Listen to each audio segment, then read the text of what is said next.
l'objectif, c'est quand même de démocratiser et de rendre accessible. Si on se cancelle trop, déjà, les personnes elles vont se dire, en fait, c'est trop violent. Et notre capacité à tout individualiser, en fait, à se justifier en permanence de ce qu'on fait, de ce qu'on mange. Ils me prennent souvent ça, ils me disent qui c'est qui occupe beaucoup les prisons? Je fais ouais, les Arabes et les Noirs, ouais. Quelle déduction tu fais de ça? Salut, bienvenue sur la chaîne Histoire Crépue. On est là pour un nouveau format de débat mouvant. On discute, on va parler des militants antiracistes. Aujourd'hui, on accueille 5 personnes que vous connaissez peut-être, qui viennent de Marseille, Rennes, Paris et sa banlieue. C'est parti! Je suis Kevin Donat, je suis guide conférencier et podcasteur. J'anime les balades du Paris Noir qui racontent Paris différemment en se focalisant sur les parcours de personnalités venues du monde noir. Wissam, je suis militant antiraciste et décolonial. Je m'occupe du média Parole d'honneur et j'écris aussi pour le média QG décolonial. Hello, moi c'est Souba, je suis entrepreneuse engagée dans la transition écologique et je suis également cofondatrice de l'association Les Impactrices qui promeut la place des femmes dans la transition écologique. Bonjour, je suis Priscilla, je suis militante écologiste, féministe et antiraciste. Je suis co-secrétaire nationale de Front de Mer, un syndicat de parents qui lutte contre les discriminations vécues par les enfants. Bonjour, je m'appelle Elsa, j'anime le podcast Yes, qui est un podcast féministe, et je fais des vidéos islamo-gauchistes ou wokistes sur TikTok sous le nom de Zazémistan. À quel âge je me suis engagée?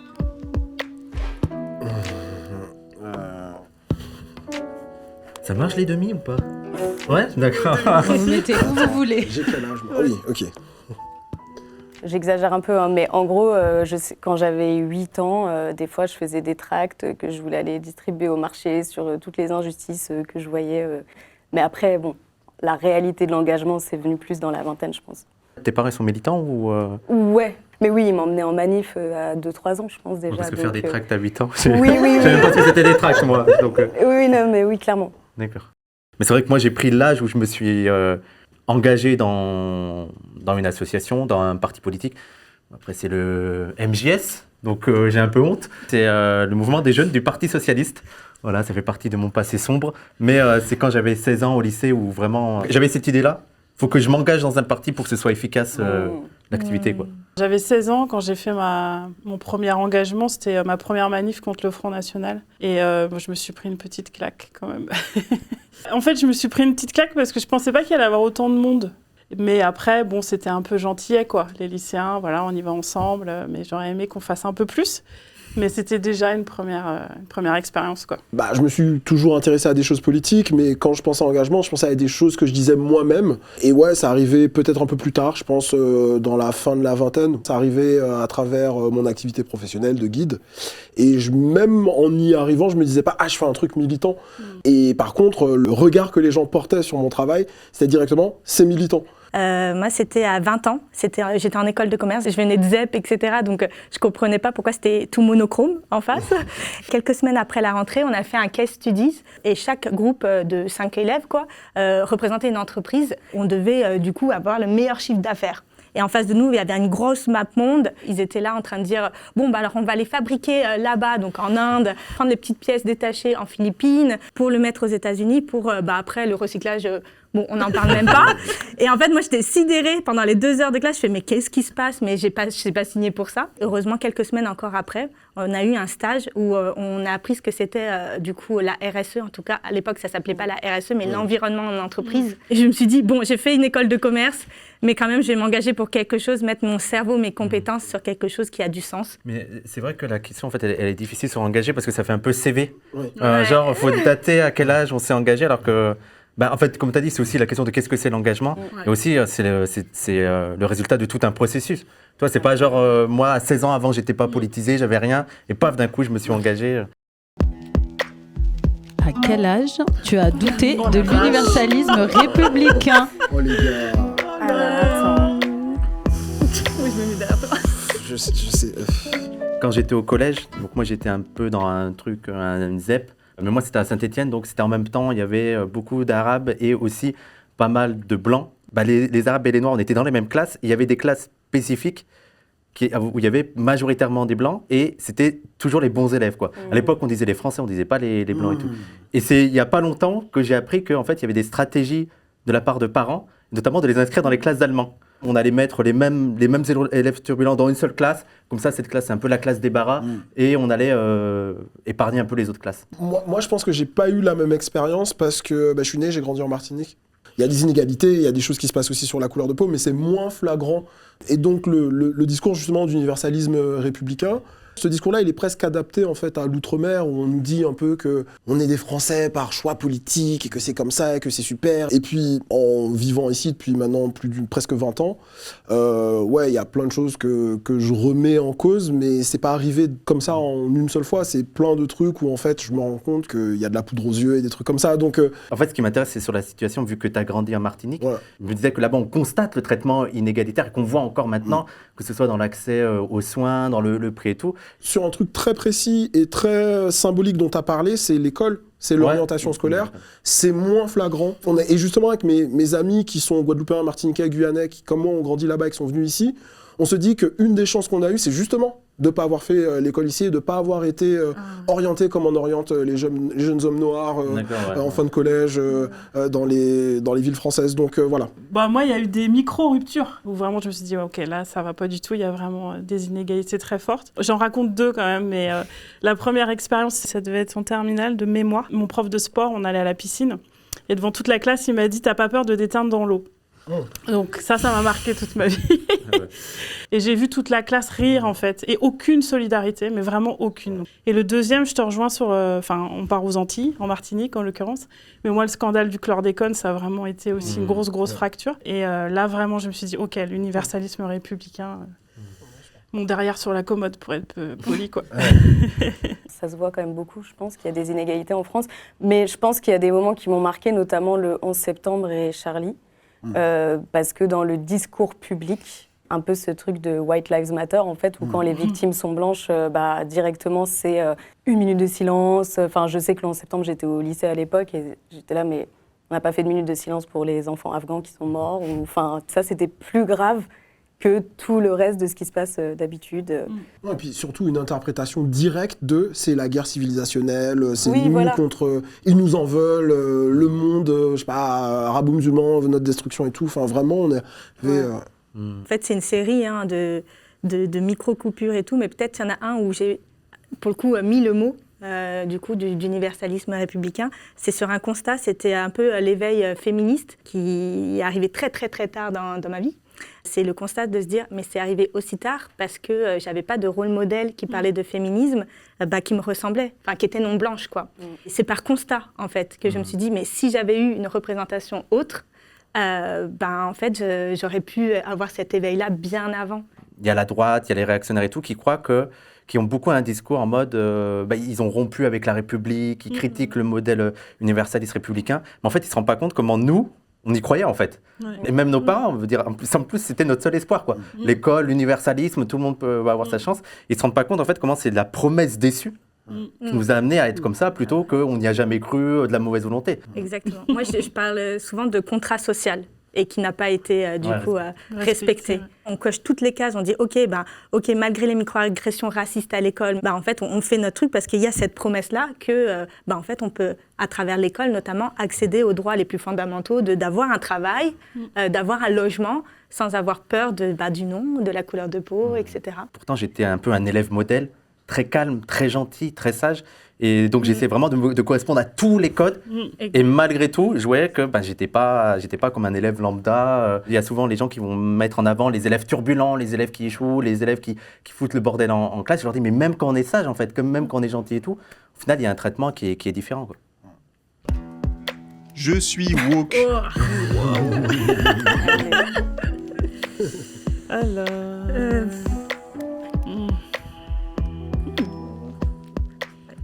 En fait, il y a comment les gens me perçoivent. Donc, pour certains camps, je suis le cauchemar woke et tout. Après, moi et les groupes dans lesquels on évolue, on a quand même des critiques qu'on fait par rapport à ce qu'on trouve être des dérives un peu libérales sur certaines manières d'aborder l'antiracisme et tout. On ne se considère pas comme woke dans la manière dont on aborde les problématiques. Et je pense que c'est notamment dû à une grosse culture marxiste et matérialiste qu'on a.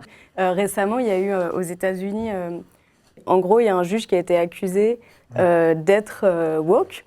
Et en gros, il a dit à ses adversaires, expliquez-nous ce que c'est woke. Et en gros, c'était le fait qu'il y a des inégalités structurelles dans la société américaine et qu'il faut lutter contre. Je me reconnais totalement là-dedans. Je trouve que c'est intéressant de se réapproprier le truc et de dire bah oui, et alors, en fait, si c'est ça la définition, moi, j'ai pas honte de ça. En fait, ça pose plein de questions. C'est comment analyser ces inégalités, Bah oui, comment elles sont devenues, comment on lutte contre. C'est pour ça que je dis que dans le spectre large du champ politique, je suis un woke. Oui. Au sein de l'antiracisme, je serais pas dans le camp woke de l'antiracisme. Il y avait aussi l'interprétation de woke dans le sens où je suis née fille et du coup femme, après racisée dans un pays, en France, quoi. Je ne suis pas bête, mes parents ils sont pas bêtes, même s'il y avait pas, ils parlaient pas de racisme ou quoi, ils m'ont transmis des armes pour combattre le racisme, tous les jours, sans forcément dire racisme d'ailleurs, quoi. Je me suis pas réveillée, c'est que j'avais déjà tout ça. Mais peut-être que le mot woke, c'est de mettre des mots dessus. Donc de dire, ah bah oui, ça c'est une microagression raciste, ça c'est du racisme ordinaire. Le débat sur le mot woke, j'essaie de le prendre justement dans un contexte français.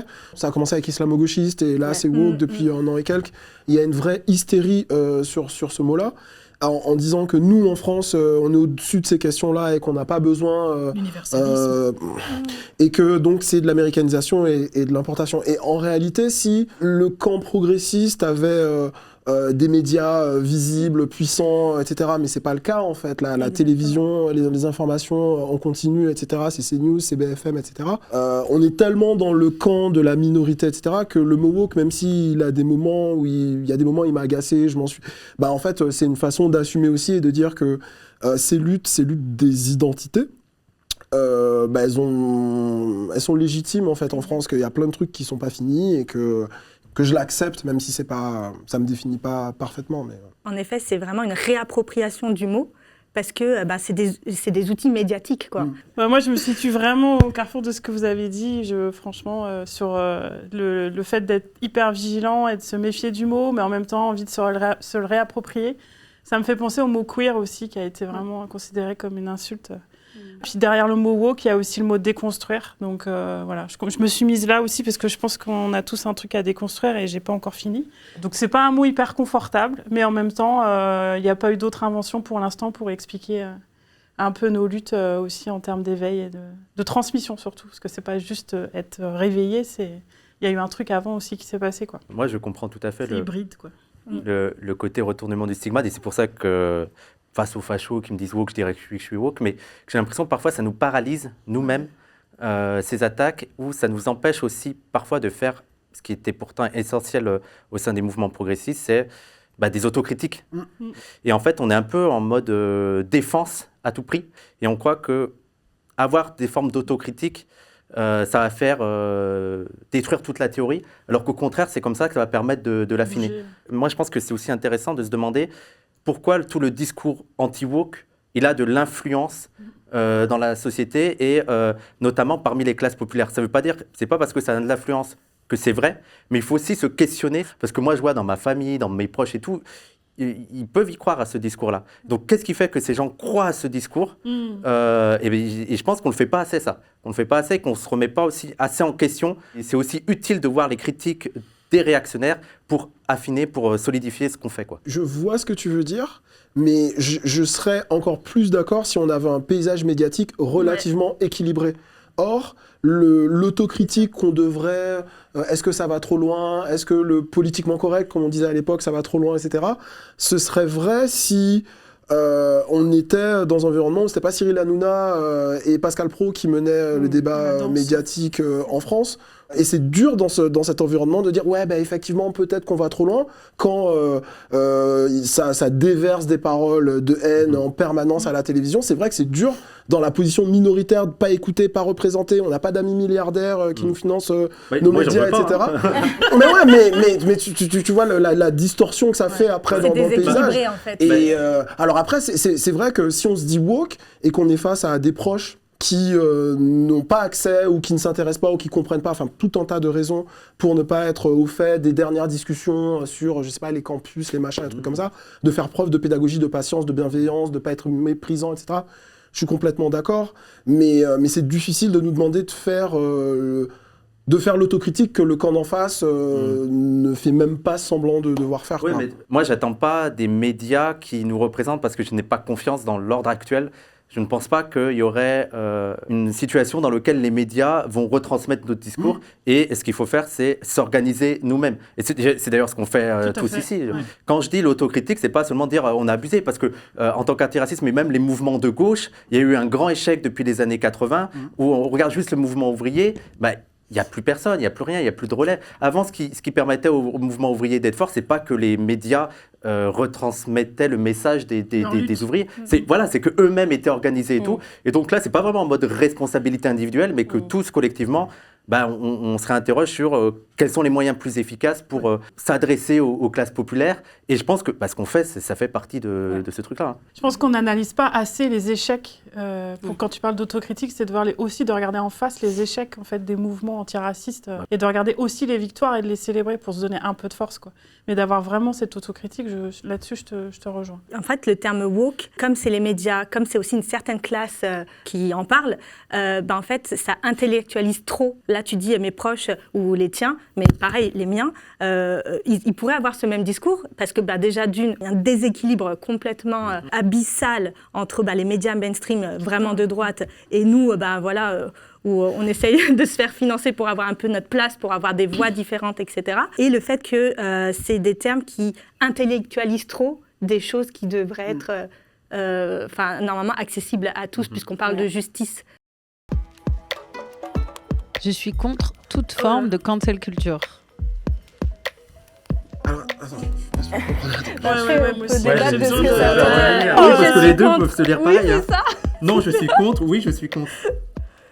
Je suis partagé, je vais pas aller jusqu'à oui et dire que je suis contre la censure, etc. C'est pas ce que je veux dire. Je pense qu'on peut pas tout dire tout le temps dans l'espace public, mais en même temps, je suis souvent embarrassé des bornes qu'on met. Vouloir limiter le débat, c'est souvent pour nous, justement, les progressistes, tirer une balle dans le pied, parce que le consensus n'est pas forcément de notre côté. C'est-à-dire que si on veut augmenter le contrôle de ce qu'on peut dire et ce qu'on ne peut pas dire, c'est nous, en fait, qui allons plutôt nous faire fermer la bouche plus que l'extrême droite. Donc c'est pour ça que je ne suis pas pour la cancel culture dans ce sens-là. Et après, qu'est-ce qu'on entend par cancel culture ? Je ne sais pas, je pose la question. Rebondissez, aidez-moi. Vas-y. Je pense que des fois, on est un peu trop dans la réaction et on ne prend pas le temps des fois de discuter de certaines choses. Et c'est vrai que des fois, je me dis, attends, doucement, là, on n'a pas tous les éléments en main et tout. Après, encore une fois, c'est comme pour Woke, dans le contexte actuel où tu as Polanski qui va avoir plein de prix, tu te dis, bon, un peu de cancel culture, ça ferait pas de mal quand même. Mais après, je pense qu'effectivement, sur certains sujets, il faut qu'on puisse parler aussi en interne. Il y a cette histoire de call-out versus le call-in, où des fois, je pense que surtout entre militants, on devrait pouvoir se parler entre nous avant d'afficher les gens publiquement, de dire « Oh, regarde, il a dit ça, il a fait ça, machin ». Le call-out, en gros, c'est de poster quelque chose, par exemple, sur les réseaux sociaux et d'afficher quelqu'un. Elle est cancelled, on ne va plus jamais l'inviter nulle part, lui parler, la citer ou quoi que ce soit. Genre, ça y est, c'est fini. Et d'ailleurs, souvent, j'ai l'impression que ça se fait plus envers des militants qu'envers des... Parce que les personnes qui sont vraiment puissantes, en réalité, elles ont des protections qui font qu'au final, elles continuent à être invitées, etc. Et le call-in, ce serait de se parler entre nous, d'écrire plutôt un DM plutôt que de faire une story ou un post dans un premier temps. Enfin, faut être réaliste, on est tous humains, personne n'est parfait. Avec le confinement, les confinements successifs et tout, il y a une intensité de prise de conscience et de prise de parole aussi dans l'espace numérique et notamment dans les réseaux sociaux. Et la cancel culture, elle a été violente, quoi. Aussi intense que c'était l'éveil, en fait, c'était aussi très violent dès qu'il y avait des personnes qui n'étaient pas forcément d'accord, etc. Ça m'a beaucoup impactée. Et notamment ma confiance en moi, dans le sens où je me suis dit, est-ce que si je prends la parole et que j'ai dit un mot qu'il ne faut pas, est-ce que du coup on va me cancel, etc. Alors que déjà, je ne me vois même pas représentée. Et c'est aussi pour ça, c'est aussi politique, le fait de prendre nous la parole, de prendre l'espace sur ces sujets-là, ça peut même nous impacter financièrement. Et alors, en plus de tous ces risques qu'on prend, se faire cancel parce qu'on n'a peut-être pas dit les bons mots, etc. Ou à un moment donné, je prenais plus la parole en public, quoi. Et on revient à ce qu'on a dit tout à l'heure sur l'intellectualisation des luttes, etc. On ne peut pas tout savoir, on n'est pas parfait. Et en fait, si on intellectualise trop, des gens ne vont pas oser non plus. C'est vrai que moi aussi, j'ai pu faire l'expérience de moments de fragilité totale en se disant bah voilà, j'ai effectivement pas les bons termes. En plus, en parlant d'un point de vue, alors certes, femme racisée, perçue comme noire, mais avec une mère blanche et un père noir martiniquais. Donc du coup, le privilège aussi dont je pouvais disposer en tant que considérée, je mets des gros guillemets, comme métisse. Du coup, pas me sentir forcément légitime de pouvoir parler de certains sujets, alors qu'en fait, je faisais aussi l'expérience du racisme et du sexisme et même de l'homophobie. Ça a eu un impact aussi même sur ma santé mentale, en me disant bah, moi aussi, j'arrête de parler. Donc, c'est aussi de trouver des espaces de lutte où en fait, il y a vraiment un moment où on discute ensemble, on parle aussi de tous ces termes, on essaie de déconstruire un peu les choses et puis on arrive sur quelque chose d'un peu collectif quand on doit s'exprimer en extérieur, quoi. Si on faisait que le milieu militant, moi je serais un peu plus là, parce que c'est vrai qu'on a une forme d'intolérance un peu dans les milieux où on a l'impression qu'il faut avoir 20 sur 20 sur la copie. Exactement. Et il y a des gens qui vont être là un peu en professeur, t'as dit ça, il y a cette virgule-là, t'as utilisé le mauvais terme, et qu'on a un peu trop tendance à facilement cancel quelqu'un et qui peut en fait pas mal rebuter. Il y a beaucoup de gens dans les classes populaires qui n'ont pas notre expérience théorique et tout, et qui a des termes qu'ils ne maîtrisent pas. Moi je me rappelle, j'étais allé au camp d'été décolonial, d'un coup ça parlait des questions LGBT. Il y avait une petite dizaine de personnes qui sont vraiment des quartiers et qui n'ont pas eu accès à l'université et tout. Et ils sont allés là-bas et ils ne sont pas du tout au fait de ces questions. Et d'un coup, il y a eu une discussion sur ça, et il y a eu des termes qui ont été utilisés, et d'un coup, il y a quelqu'un qui pose la question, alors je ne sais plus précisément ce que c'était le terme, il lui a dit « mais ça veut dire quoi en fait ?» Et dans la salle, ça a répondu « ah mais si tu sais pas, c'est que t'es pas concerné », et ils ont rigolé. Non, et en fait, oui voilà, et c'est un mode, mais en fait, on se rend pas compte en fait, de la violence que ça peut être pour quelqu'un et comment ça peut renfermer. Après, moi, je me suis mis non, c'est le cancel culture en général, sur la censure. J'ai l'impression qu'on pose trop la question à titre individuel, toi t'es pour, toi t'es contre, sans poser la question du rapport de pouvoir, quoi, de qui a les moyens de cancel. Par exemple, on parle de Polanski, on dit la cancel culture sur Polanski, mais Polanski il peut diffuser ses films en attendant, objectivement, il est pas cancel, il peut encore faire ce qu'il fait. Parce que moi, il y a souvent les gens qui disent mais t'es contre la liberté d'expression, et je suis en mode la liberté d'expression des fachos, ouais, moi si je pouvais cancel les fachos, mais je cancel les fachos. En vrai, ça marche comme ça, je veux dire, en fait moi ce que je trouve bien, c'est de montrer la contradiction de l'ordre actuel qui permet la liberté d'expression, mais en fait, c'est comme tout, la liberté de qui ? T'as Beethoven, t'as la bourgeoisie qui est en mode, mais non, nous, c'est la liberté, tout le monde est libre. Oui, mais concrètement, dans les faits, il y a tous des mécanismes économiques, politiques et tout qui font que c'est juste la liberté des bourgeois. Il y a en ce moment une forme de cancel culture, et que si nous, on a le pouvoir, eh ben, on va pas, moi, en tout cas, je ne vais pas m'empêcher de cancel des gens qui ont des théories qui vont contre nos intérêts, qui sont même contre nos vies, quoi. Par exemple, des théories comme le grand remplacement, qui sont des théories d'extrême droite, qui normalement dans un monde normal, le chroniqueur qui arrive et qui fait aujourd'hui je vais vous parler de cette nouvelle théorie qui s'appelle le grand remplacement, le lendemain il revient pas à l'antenne, cette idée elle s'est diffusée dans plus de la moitié du spectre politique national, et puis ouais, je suis d'accord aussi que entre nous-mêmes on est super exigeants et super difficile, mais c'est aussi à ce prix-là qu'on va être entre guillemets inclusif. On peut pas juste dire ouais personne n'est parfait, je vais continuer à parler comme ça, et puis sur une autre question, sur la question de la race ou de la culture, etc., dire par contre pensez à moi, m'oubliez pas, votre truc est complètement monochrome. Donc il y a un côté un peu transactionnel aussi, à dire bon, je respecte ta différence et tu respectes la mienne, enfin je sais pas, L'exigence qu'on a envers nous-mêmes, etc., ça intellectualise trop les luttes, et donc du coup on reste dans un entre-soi. L'objectif c'est quand même de démocratiser et de rendre accessible. Si on se cancelle trop, déjà les personnes elles vont se dire en fait c'est trop violent. Pourquoi déjà on a mal. Déjà on est en mode survie, c'est dur, et là en plus on va se casser la tête. Et si on se casse pas assez bien la tête, on va nous taper sur les doigts. Là on n'en veut pas de vos trucs, restez entre vous, quoi. Ce que tu dis, ça me fait penser aussi à la question des enfants, où je me dis si on est vraiment dans des termes hyper sophistiqués, avec du gros débat violent entre nous, comment on va faire aussi pour embarquer les petits, quoi. Et l'éducation et l'égalité, ça passe aussi par la façon dont on transmet nos luttes, et sur notre capacité aussi à pas reproduire des schémas de violence en interne, quoi. En France, la lutte écologiste n'intéresse pas les personnes racisées. Et oui, ça intéresse. Elle n'est pas rendue intéressante, cette phrase mais est elle vraie, intéresse. cette phrase est fausse. Ouais. Faut dire ça. Cette phrase est vraie, cette phrase est fausse. Ah, c'est ça ? Il faut le temps de comprendre. Comment on peut s'y intéresser si on ne peut même pas se représenter ? C'est-à-dire qu'aujourd'hui, l'espace médiatique, quand on vous parle d'écologie, quelle personnalité vous vient à l'esprit ? Ah, je veux voir vos petits yeux. Hein. Ouais, c'est clair. Alors, dans les 10 réponses, mais vraiment dans les 10 réponses, en effet, Nicolas Hulot, Yann Arthus Bertrand, Hugo Clément, Le Bon Pote, Pablo Servigne, Camille Etienne et Greta Thunberg. Et donc, du coup, quand on a fait ce sondage, on a vraiment réalisé que, donc, clairement, dans les 10 personnes, c'est monochrome. Et c'est un fait. Donc, c'est pas pour critiquer ou quoi, c'est comme ça. Comment on peut s'intéresser à quelque chose où on n'est pas représenté? Donc ça, c'est une première chose. Et l'autre tranchant de cette question-là, c'est que les personnes racisées n'ont jamais eu besoin du mot écologie pour faire de l'écologie. Enfin, le lien entre l'être humain et la terre-mère, elle est profondément ancrée.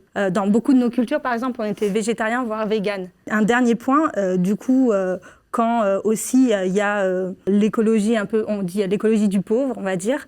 Quand j'étais petite, par exemple, on avait un potager parce que on n'avait pas forcément les moyens d'acheter tout le temps des fruits et légumes. C'est des potagers ouvriers du coup de banlieue.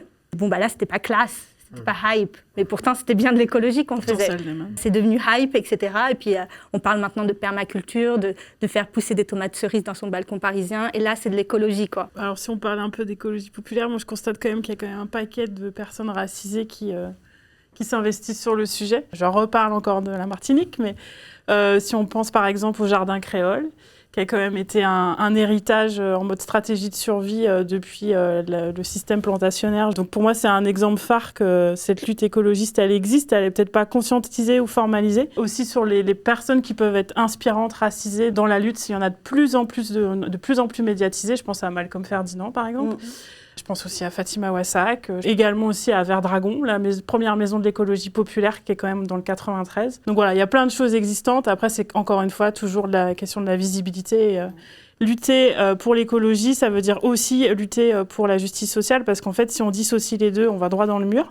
Et les gens, s'ils ont du mal à se mobiliser sur des luttes comme celle-ci, c'est aussi parce qu'ils font les preuves de discrimination au quotidien. Et ça ne laisse pas forcément de l'espace mental pour pouvoir travailler là-dessus. Et particulièrement pour les femmes, en situation de monoparentalité. Mais ça ne veut pas dire que les pratiques ne sont pas là, et notamment le réemploi. Enfin, le fait d'acheter du seconde main, c'est quelque chose qui fait partie clairement de l'écologie depuis des années. Les gens pratiquent ça, mais c'est une entrée économique, quoi. Ma mère, une fois, elle m'a dit, quand je faisais un peu trop mon écolo bobo, à ce moment-là, j'avais pas encore, désolée, moi aussi j'ai eu une période sombre dans ma vie. 0 déchet, vrac, il faut sauver la planète et tout. En fait, je leur transmettais mon stress en disant, mais si vous achetez pas 0 déchet et tout, mais faites-le pour votre petit enfant, faites-le pour votre petit-fils et tout.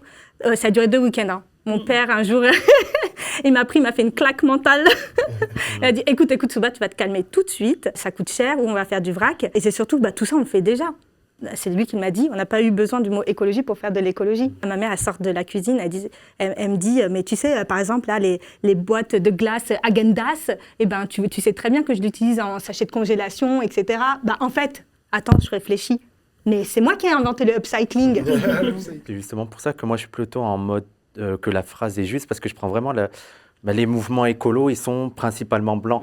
Moi, quand je dis racisé, pour moi, c'est majoritairement aussi dans les classes populaires. Et donc, c'est eux qui ont été aussi particulièrement impactés par le changement climatique. Et moi, j'ai l'impression que c'est pas par l'écologie en direct qu'ils vont être intéressés, c'est vraiment des conditions de vie, notamment l'hiver, le chauffage et tout, qui va les amener à être inquiets sur l'évolution de l'environnement.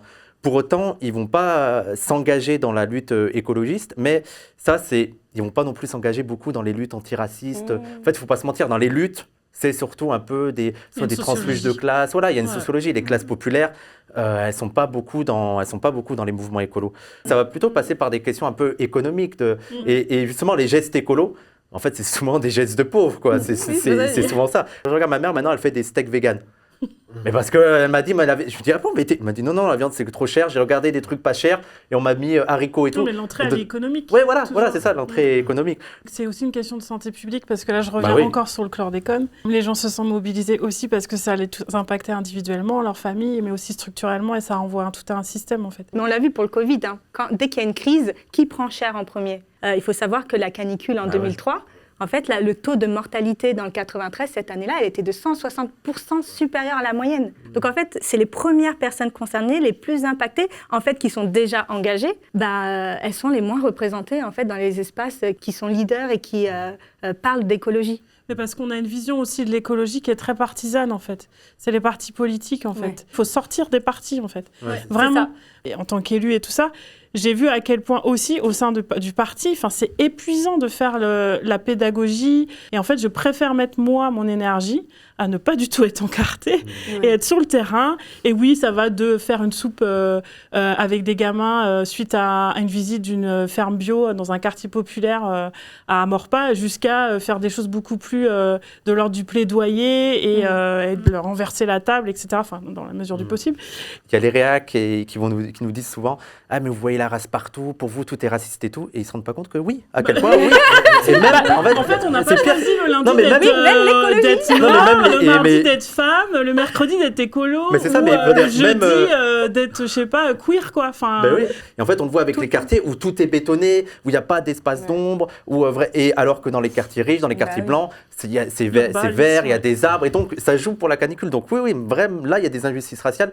Alors que si on dit écologie, j'ai l'impression que les gens trouvent ça trop abstrait. Ils se disent, oh, pour la planète, elle a des milliards d'années, nous, on n'y peut rien. C'est pour ça que moi, je prends vraiment le prisme du racisme environnemental. Ça a été théorisé par Benjamin Chavis dans les années 80. Parce qu'en fait, sur les luttes, qu'est-ce qu'il faut ? Il faut que ça nous fasse écho pour que ça nous intéresse. Par exemple, moi, je fais des interventions dans les collèges du 93, du 18, 19, 20e arrondissement, parce que c'est là où on voit que l'impact environnemental, c'est à côté des périphes. Donc, en fait, la pollution, c'est là où il y a le plus d'asthme chez les enfants, etc. Quand on passe par ce prisme-là en disant, ça impacte votre santé, ça impacte même vos vies, là, ça peut encore plus intéresser que l'économie et tout. Mais il faut avoir accès à ces informations-là. Tu parlais pas mal de la question du chlordécone. Ça revient sur le racisme environnemental parce qu'il y a des choses qui sont possibles dans les Outre-mer et qui seraient jamais acceptables dans l'Hexagone. Et donc, peut-être que les personnes racisées ne représentent pas l'écologie comme on s'en fait l'idée, c'est-à-dire que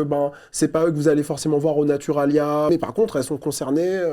Déjà, moi je comprends même pas le concept qu'il y ait un parti écolo, étant donné que c'est une thématique transversale et que ça devrait pas être cantonné à un parti. Enfin, tous les partis devraient être écolos. Et après, oui, je pense que même en termes de pensée aujourd'hui, les pensées les plus pertinentes sur ces questions-là, c'est les pensées décoloniales, intersectionnelles, l'écoféminisme, etc. Quand on voit les discours, les narrations actuelles sur l'écologie, c'est pour ça que ça reste encore de l'entre-soi, parce qu'on sait depuis 1972 que c'est la merde. Il y a des sommets politiques, il y a Ushuaïa Nature, des trucs comme ça. Enfin bref, ils font leur truc entre eux. Bon, ça n'a rien à voir avec du coup l'urgence climatique. Ouais. Du coup, on perd du temps. Ouais. Un temps précieux, parce qu'en fait, ça reste de l'entre-soi, et parce que ça ne parle pas à tout le monde. Et ça ne parle pas à tout le monde parce que ça ne prend pas en compte les enjeux de justice sociale. Enfin, sauf que le modèle qui est derrière ça, c'est quand même le capitalisme. Voilà.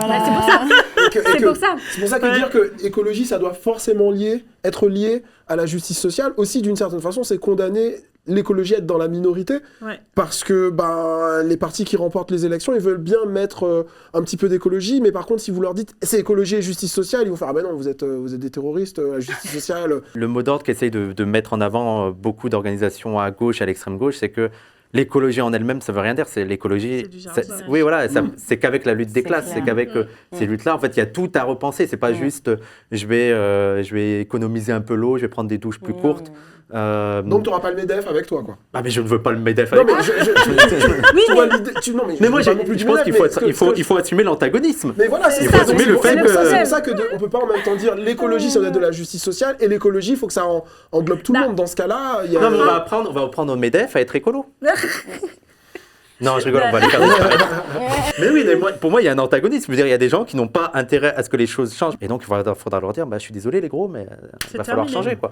Et là, il y a les rapports du GIEC qui le dit, etc. Comme il y a cette deadline-là, on n'a pas d'autre choix. S'il n'y a pas la justice sociale qui est intégrée, la justice climatique, en fait, qui n'est pas intégrée dans les enjeux, déjà, ça fédérera jamais.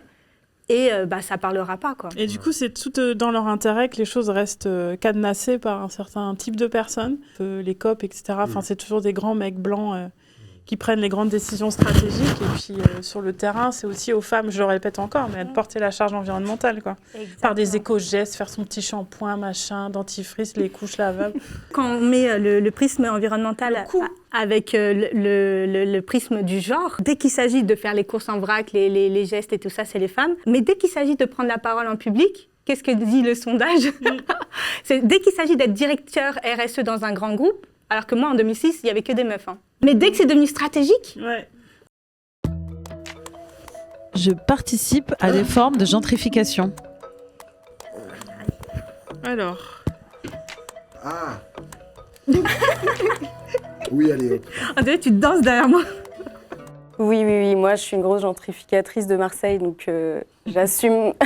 Je suis venue il y a 4 ans et demi à Marseille et clairement, je suis l'archétype, je pense, des personnes qui sont venues acheter un appart à Marseille pour avoir un meilleur niveau de vie qu'à Paris, etc., etc.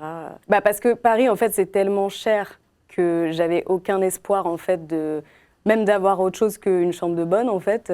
Donc, au bout d'un moment, je me suis dit, j'ai pas envie de vivre comme ça toute ma vie. Et j'aime beaucoup Marseille, du coup, voilà, je suis allée là-bas. Je me suis rendu compte, une fois sur place, du fait que ça a augmenté les loyers, que les Marseillais n'arrivent plus à se loger, qu'il y avait de plus en plus de magasins, de bobos, justement, Naturalia, tout ce que tu veux, dans mon quartier, etc. Et je me rends bien compte de la violence sociale que ça représente, quoi.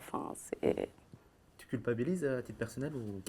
Oui, ouais, je culpabilise. En même temps, je me dis, je sais pas trop. Je vais pas retourner à Paris, ça c'est sûr. Moi, je suis partagant entre plein de choses. Je suis guide, donc je fais découvrir la ville. Et depuis cette année, je vis dans le 18e arrondissement. Donc, en fait, je suis pris un peu dans des contradictions. C'est-à-dire qu'en même temps, oui, je suis un racisé, mais je suis pas non plus un enfant du quartier. Donc, je fais partie, en fait, des nouveaux arrivants qui arrivent parce que c'est relativement moins cher que le reste de la ville, avec justement mes goûts culturels, etc. Je vais plus aller, je pense, m'asseoir à la terrasse d'un café de gentrifieurs que de papis algériens ou sénégalais qui sont là depuis 40 ou 50 ans. Donc, d'une certaine façon, je fais partie de la gentrification, même si j'essaie de faire mes courses au marché pour... mais bon. Moi, c'est pareil. Alors, en tant que transfuge aussi, j'habite dans l'un des quartiers les plus chers de Paris. Du coup, je participe pas à la gentrification de là où je suis, parce que clairement, je me balade, je fais ma rue, je suis la seule personne racisée. Comme je suis dans les milieux écolos, etc., les tiers-lieux, c'est aussi un exemple de gentrification pour moi qui était tellement évidente. T'as le tiers-lieu qui est en plein 18e. Il y a plein de personnes racisées, plein de langues, tu entends plein de langues différentes, etc. Et tu rentres, tu ouvres la porte de ce tiers-lieu ou écolieu. Et puis là, pouf, c'est que des blancs et tout. Tu es là, mais qu'est-ce qui se passe là des cafés très sophistiqués et des bières très chères. Voilà, exactement. Et les seules personnes qui me ressemblent souvent, en plus, elles sont des Sud-Asiatiques, c'est dans les cuisines. Et donc, déjà, tu intègres cette représentation quand même violente dans l'esprit. Je vais commencer par le nom. Je pense pas trop participer à la gentrification parce que j'habite un quartier populaire à Rennes où je suis née. J'ai passé une partie de mon enfance et ensuite je suis partie habiter à l'étranger et puis aussi un petit peu en Martinique. Et quand je suis revenue à Rennes, j'ai décidé de faire le choix de revenir habiter dans le quartier populaire. Et j'en suis très fière et je suis vraiment très très heureuse d'être retournée vivre dans mon quartier. Et puis je pense que je participe pas trop non plus aux formes de gentrification parce que j'ai fait tout mon engagement autour des quartiers populaires. Mais j'y participe quand même un peu. Parce que c'est un peu contradictoire, parce que j'ai acheté un appartement dans le quartier populaire où j'habite. Et je vois bien que le petit îlot où j'habite, c'est quand même un îlot de personnes un tout petit peu plus privilégiées. Donc c'est beaucoup de personnes qui habitaient en logements sociaux qui ont réussi à mettre de côté et à acheter un appartement. Mais c'est un peu comme l'empreinte carbone en fait. C'est-à-dire d'essayer de mesurer son empreinte gentrificatrice, voilà, de la définir, de bien la visualiser et de voir comment on peut essayer de participer à une autre façon de faire et d'équilibrer un peu les choses. Moi, je pense que je ne participe pas parce que j'habite dans le 93, dans un garage de 14 mètres carrés. En plus, je n'ai pas assez d'argent pour déménager. Et même récemment, j'ai chassé des souris.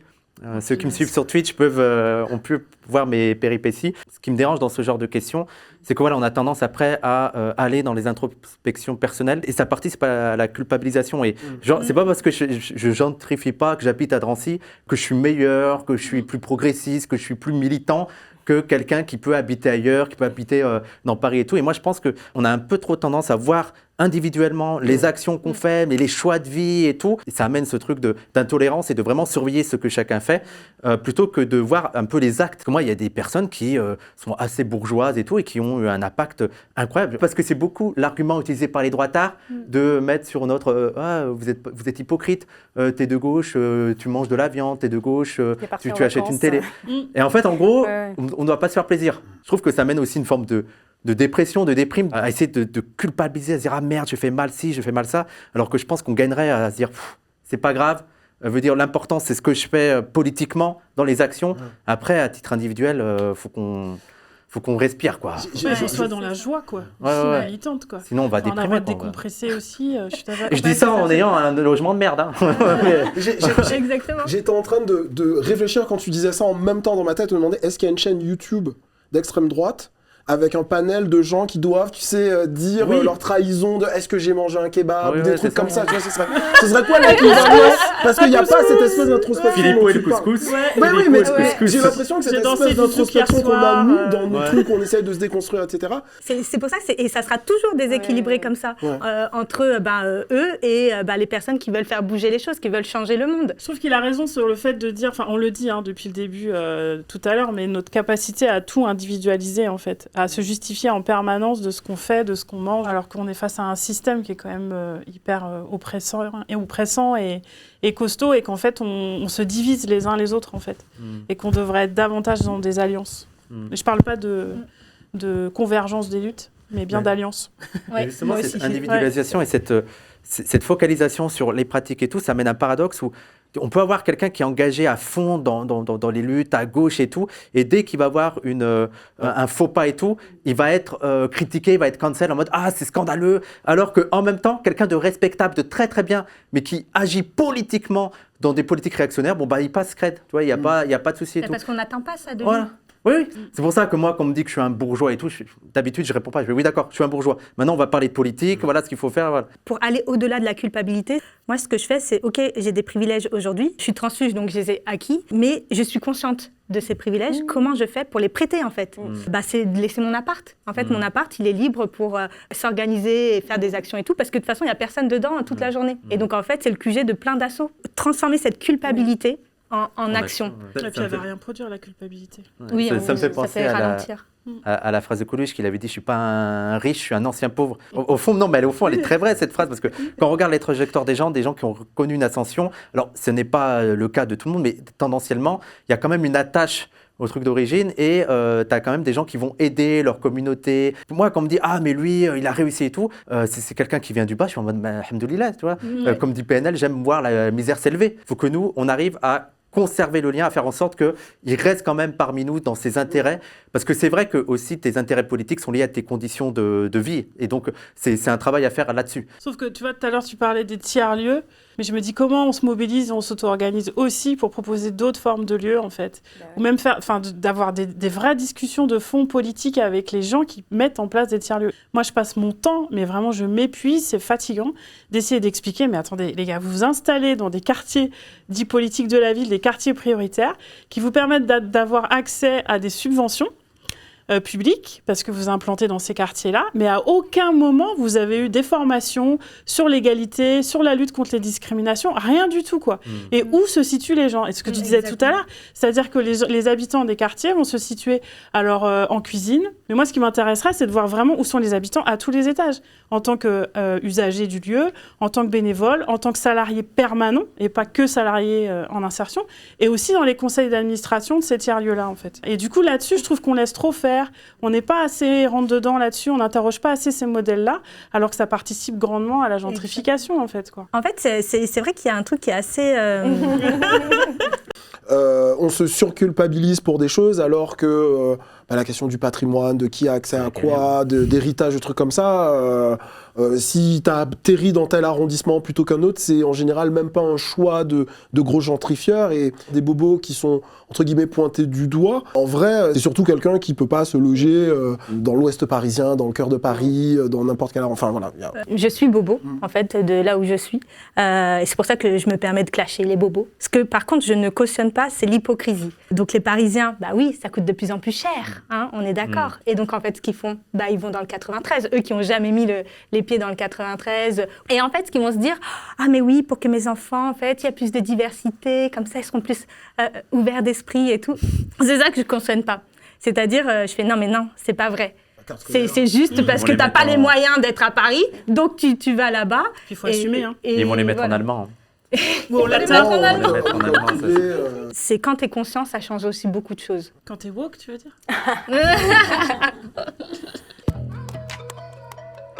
Je suis pour les statistiques sur les origines raciales ou ethniques. J'ai pas dit non. Ça va être compliqué ce que j'ai à dire là. Alors, je m'explique. Je comprends l'intérêt d'en faire. C'est-à-dire que pour décrypter, analyser des inégalités, en France, le fait de ne pas faire ce genre de statistiques, c'est un peu se couvrir les yeux.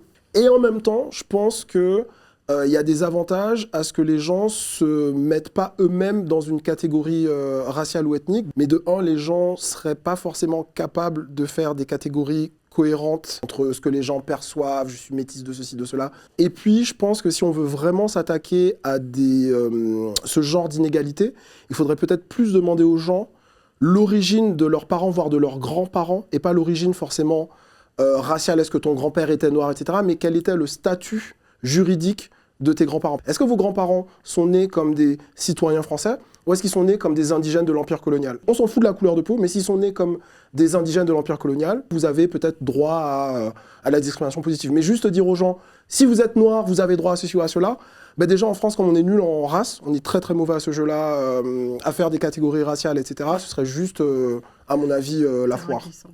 Parce que toi, tu as peur que ce soit mal fait, c'est ça? Je peux parler de ce que je perçois. Et ne serait-ce que par exemple la question du métissage en France, de comment c'est fait. Je dis souvent que les métis, par exemple, c'est les noirs que les blancs trouvent jolis.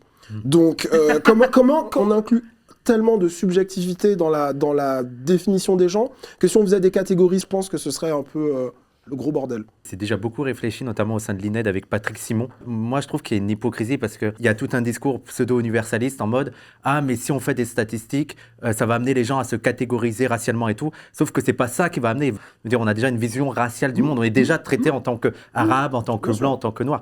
Moi, les fachos me font beaucoup rire parce qu'ils me disent « Ah, vous êtes contre les statistiques ethniques » parce qu'eux aussi sont pour les statistiques. Pour les mêmes raisons. Voilà, mais c'est un outil en fait. C'est un outil. Après, tout dépend de ce qu'on fait de cet outil. Il y a des usages politiques de l'outil. Il y a le cas des prisons. Ils me prennent souvent ça. Ils me disent qui c'est qui occupe beaucoup les prisons? Je fais ouais, les Arabes et les Noirs. Ouais. Quelle déduction tu fais de ça? Et donc, justement, pour mieux analyser l'impact du racisme et pour aussi agir sur le racisme, je pense que c'est quelque chose qui est très important. Et par contre, c'est pas l'outil magique. Hein. Aux États-Unis, ils ont l'outil statistique, mais voilà. Je fais juste à dire que je parlais de recensement. C'est-à-dire, est-ce que dans le recensement, on doit demander aux gens de s'identifier eux-mêmes ou est-ce qu'on parle de statistiques où les chercheurs vont dire on a tant et tant de telle catégorie ou telle catégorie de gens dans la population? Pour moi, c'est pas la même chose. C'est les questions de méthodologie, quoi. Ouais. Je vois à quel point, sur la question du genre, on se pose pas de problème pour compter, en fait. Voilà. Et alors, c'est peut-être une comparaison très maladroite ce que je vais faire, mais quand on veut lutter contre le chômage, on a besoin de savoir combien il y a de chômeurs. Donc, quand on veut lutter contre les discriminations par rapport à une certaine catégorie de population, c'est bien de pouvoir les compter. Et donc, moi, je suis entièrement pour les statistiques sur les origines raciales ou ethniques, quoi. Si je prends vraiment la question basique, avant de parler de méthodologie, c'est est-ce qu'on est pour ou contre que ça existe? Et moi, je suis pour parce que en fait, on ne peut pas combattre ou on ne peut pas trouver des solutions à quelque chose qu'on ne peut pas compter. Si on reformule la question comme ça, est-ce qu'on est pour et ensuite voir comment la méthodologie, parce que moi je suis tout à fait bienvenue. Mais moi je suis d'accord sur la méthodologie. Qui fait ces chiffres et qui va les analyser, etc. C'est la lutte politique. Après, c'est la lutte politique qu'on fait des chiffres qui sortent. Encore l'exemple des prisons, qui est plus d'Arabes et de Noirs en prison. On doit imposer nos explications plutôt que laisser le terrain libre aux autres. Si on fait juste un truc, Balkany, les Sarkozy, tous les trucs en col blanc, ils sont où? On parle souvent des dealers. Notamment cette fameuse image, les dealers de quartier, etc. Mais pour qui ils vendent? À qui ils vendent en fait ces dealers-là? Pour moi, c'est pas tant le sujet du recensement de la population, mais plutôt de la photographie de là où il y a discrimination de manière un peu circonscrite dans des secteurs en fait, où on veut vraiment regarder, que ce soit l'éducation nationale, l'espace travail, les entreprises. Mais c'est pas forcément d'aller toquer à la porte des gens pour dire est-ce que vous êtes noir ou arabe. C'est vraiment de cibler particulièrement là où il y a des inégalités, quoi. Je pense qu'en France, c'est vraiment le truc du fichage, l'image du fichage ethnique qui est un trauma et qui du coup justifie le fait qu'on refuse absolument de le faire. Mais effectivement, si on le fait sans aucune hésitation sur le genre, et je vois pas pourquoi. Voilà. Après, on pourrait se poser la question, par exemple, sur les questions LGBT. Est-ce qu'on va compter combien de personnes homosexuelles ou trans on a en France ? Là, c'est encore un autre sujet. Je sais pas si les personnes concernées le souhaitent ou pas. C'est pour ça que ça doit être travaillé aussi en collaboration et que ce soit pas, par exemple, des personnes blanches toutes seules là qui vont décider de alors ça va être comme ci, comme ça, comme ça. La difficulté aussi, c'est sur la méthodologie, c'est que même le discours colorblind, donc colorblind, le fait de ne pas voir les couleurs, même les non-blancs, en fait, l'intègrent. Même eux, il y a eu, mais je suis français, parce qu'il y a eu tout ce discours qui a été inculqué et tout. Le mythe universaliste, le mythe, il n'y a pas de distinction de couleur. Et justement, ils croient que c'est ça. Parce qu'on va mettre des statistiques que les gens vont voir des Noirs et des Arabes, mais les policiers, dans la rue, ils voient déjà des Noirs et des Arabes sans qu'il y ait des statistiques ethniques, quoi. Oui, mais tu vois, le fait qu'il y ait des chiffres, une personne noire ou assimilée noire et arabe se fait contrôler, etc., il y a un chiffre. Donc, c'est ces chiffres-là qui permettent, la France a été condamnée à plusieurs reprises pour notamment le racisme et les violences policières, les contrôles aux facettes. C'est parce qu'il y a des chiffres. C'est du coup, après, comment on le fait et après, qu'est-ce qu'on en fait. C'est déjà comment on le fait et après, qu'est-ce qu'on en fait. Je pense qu'il y a une question qui est aussi très taboue, c'est la question des quotas. C'est vrai que les quotas, c'est du curatif. C'est parce que en fait, le système il est tellement défaillant aujourd'hui que, notamment sur la parité homme-femme, on est obligé de mettre des quotas tellement il n'y en a pas et qu'on comprend aujourd'hui en tant que société que c'est pas normal. Les quotas permettent d'accélérer en fait cette inclusion. Et je sais pas si vous êtes à l'aise avec le mot discrimination positive. Moi, pas du tout. Je pense que c'est une très mauvaise traduction de affirmative action. On confond l'affirmative action et les quotas. Où, en fait, il y a plein de pays où il y a de la discrimination positive ou de l'affirmative action et c'est pas des quotas. C'est-à-dire qu'ils disent pas il nous faut 10% de noirs, mais ils vont dire on a une approche holistique où on va essayer d'avoir un recrutement qui ne se base pas que sur des choses académiques et on va essayer de refléter mais nous, de notre regard extérieur, on dit ils ont des quotas. On parle d'action en anglais, alors que là on parle de discrimination. Et tout le monde est dans la discrimination, évidemment. Déshabille quelqu'un dans ce sens-là. C'est pour ça, en vrai, on est encore d'accord. C'est hyper important, du coup, le choix des mots. Et discrimination positive, pour le coup, c'est vraiment pour nous retourner le truc en disant ouais, mais tu l'as vu parce que discrimination positive, quoi. Après, je reste toujours prudent sur les manières dont c'est utilisé, parce que, comme tu as dit, j'ai l'impression que parfois c'est surtout un pansement pour faire croire qu'on va agir. Et par exemple, sur l'Assemblée nationale, on est totalement d'accord qu'il faudrait autant de femmes que d'hommes, mais si on oublie certaines questions, que ce soit de race, mais aussi de classe. Parce que ça va pas être un homme bourgeois, mais au final, ça va être sa femme bourgeoise qui va mener la même politique. En fait, on tombe parfois dans le piège en disant « Ah, moi, je suis représenté, mais est-ce qu'on est vraiment représenté ?» Après, c'est pour ça que je dis « Je ne vais pas lutter contre, tant mieux si ça se fait, mais ce n'est pas non plus notre... pour nous, c'est pas la victoire, quoi. Mais c'est pour ça qu'il faut une approche intersectionnelle, voilà, c'est le ça. gros mot. Ou en tout cas transversale et avec plusieurs niveaux, quoi. Quand on sait que Marine Le Pen s'est dit féministe, avec son petit chat. C'est intéressant de voir comment les réactionnaires ont réussi à récupérer certains des discours qui étaient progressistes sur notamment la notion de premier concerné et tout, et comment en fait si on le rend pas plus radical, ils peuvent trouver une première concernée femme qui va être réactionnaire, ils peuvent trouver des Patrice Carteron, des Messia, des personnes racisées qui arrivent à des sphères de pouvoir, mais qui elles-mêmes en fait reproduisent voilà, c'est ça. Et l'autre côté, ce que j'allais dire, et en même temps, et à l'inverse, la charge raciale qui repose sur la personne qui a été, choisie dans un processus de affirmative action ou que sais-je, où en fait, elle doit être parfaite, quoi, aux yeux des militants, aux yeux de l'institution, être le bon noir et le bon arabe de service, mais avec cette injonction-là qui est aussi très difficile à porter, quoi. Je me rappelle du cas de Sibeth Ndiaye, qui a servi la soupe au gouvernement Macron et qui en même temps recevait des discriminations, des insultes racistes et même sexistes et tout. C'est pas parce qu'elle est de droite ou que le racisme va être acceptable. Et en même temps, on est en mode, putain, je sais pas si... mince, flûte, crosse. Ils arrivent à diviser. C'est toute une technique derrière, toute une tactique. Je suis d'accord, c'est très... c'est pas noir ou blanc, c'est vraiment... on peut pas être... de 50 nuances de quoi, mais... Non, mais c'est vrai que c'est complexe. J'ai trop souffert dans les milieux militants. Pouvez-vous Déjà, on se classer? positionne. Les moite-moite. Moi, je pense que je me suis beaucoup tenue à l'écart. J'ai pas voulu y rentrer parce que je voyais ce genre d'embrouille qu'il y avait en interne et je me disais ouh là là là là, moi ça va, je vais rester solo, je fais mes vidéos de chez moi, j'ai pas envie d'avoir des problèmes parce que justement j'entendais tellement d'histoires horribles, y compris dans des partis, même d'extrême gauche. Moi, j'ai une amie qui a milité longtemps, qui l'a très très mal vécu, elle-même racisée de quartier populaire, etc. Elle avait l'impression de se faire utiliser par des blancs d'extrême gauche qui lui expliquaient la vie, beaucoup de patriarcat aussi. C'était très récemment que je suis entrée dans les milieux militants. D'abord par l'écologie. À ce moment-là, je n'avais pas mes déclics antiracistes, etc. Mais en fait, j'étais une des rares, en tout cas, personnes racisées. Et donc, en fait, plein de micro-agressions et tout, malgré que ce soit un milieu censé être bienveillant, puisque c'est l'écologie. C'est une désillusion. Mais moi-même, je n'arrivais même pas à en parler parce que je ne savais pas ce que c'était tant que je n'ai pas eu, quelques années après, les déclics, notamment antiracistes. Et en fait, pour vous donner peut-être un exemple de ce que c'était une fois, j'avais pris la parole en public. C'était pour expliquer, en tout cas vulgariser ce que c'était le rapport du GIEC et les constats du rapport du GIEC. Et en fait, dans les questions, il y a un mec, donc censé être dans les milieux écolos, et qui me dit « Oui, mais en vrai, si vous n'étiez pas autant dans votre pays, on ne serait pas dans la merde. » Oh la vache. C'est une des plus violentes. Parce qu'en plus, c'était devant tout le monde. Et alors, il y avait deux choses. Le truc de dire « votre pays », donc ça veut dire que je ne suis pas... Je suis née en France, clairement, toute ma vie, j'étais en France. Donc pour moi, je suis française. Donc de quel pays tu parles? C'est cette désillusion.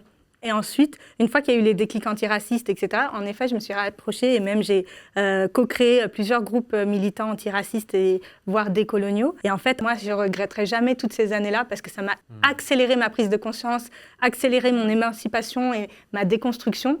Par contre, je pense que c'est des milieux où il y a beaucoup de trauma, en fait. On a intériorisé beaucoup de choses, donc c'était à la fois très puissant parce que c'était les premières fois où on parlait avec des gens qui nous ressemblaient et en fait on voyait ce que c'est d'être la puissance que c'est d'être avec des gens qui nous ressemblent, de travailler et de créer avec des gens qui nous ressemblent, qu'on n'a pas besoin d'expliquer des choses et d'être vrai et authentique parce que j'avais eu jamais autant d'amis racisés.